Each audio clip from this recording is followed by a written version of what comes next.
My name's Nick Briggs and I'm the Dalek voice in Doctor Who. Always, as a kid, I was always trying to do Dalek voices, and of course, without a ring modulator, you just can't do one properly. I bought the ring modulator in one of those trendy super music stores. I think the reason sometimes people think that I might have found it, in a dusty cupboard is that it's a bit of retro technology reissued within the last couple of years, and it's got wood panels on the side. I didn't quite know what to expect about my working conditions on the series.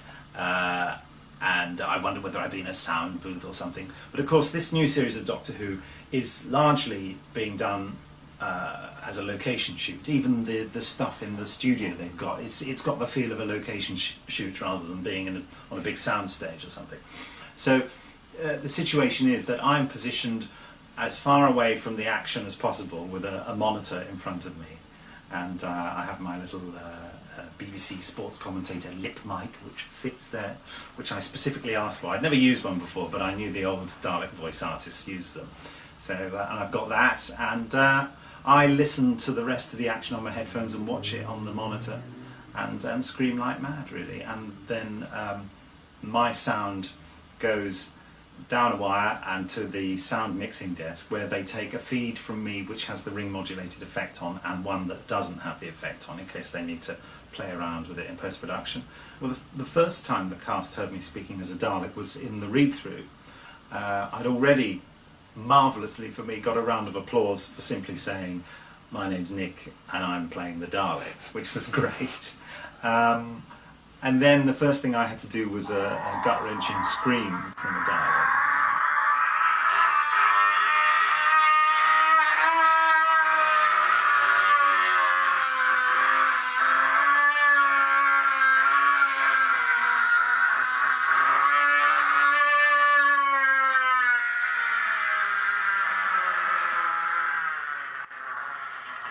And Christopher Eccleston tried to carry on, and then he stopped. And he had no idea I was going to have a ring modulator there, and he just stopped and pointed at it and said, I just wasn't ready for that. Thank you. And then a few lines later I did the first "Exterminate! Exterminate! Exterminate!" Very nicely for me. He just went, "Yes!" And everyone else joined in. I had a huge cheer and round of applause. When I was doing the big scene with Billy, we kept doing it over and over again. Joe Ahern kept saying to me, do it slower, do it slower. Just really milk it, let the pauses live, and make her wait and all this kind of thing. Which I thought I was doing, but I think I kept getting caught up in the energy of the scene. And he kept coming back saying, slower, slower. And then he came back, he said, let's do it one last time. And I want you to make Billy cry. And she'd been getting quite close to it, because the whole scene is that she feels really sorry for this alien, and he's going, "Oh, I'm dying." And, the idea is that the Dalek is a damn good actor, and he's got, his single-minded objective here is, I want to make this person so sorry for me that they eventually touch me, and when they do, I got them.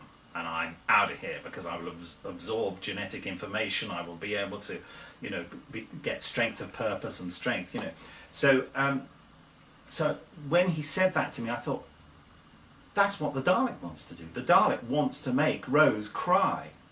So she's worrying that the creature's suffering. And so I kept playing with the idea of making her think that maybe I died before I finished speaking. So, and I'm sure they'll play around with the timing in editing, but so I made her wait for everything, and I could see the longer I made her wait, she's just there, and her little eyes were filling up. Well, I should say big eyes. She's got lovely big eyes, and just filling up. Last week, when I started doing the job, I was young little Nicholas Briggs, age 5. I've always wanted to do the Dalek voice on TV, and for me, that's the best job.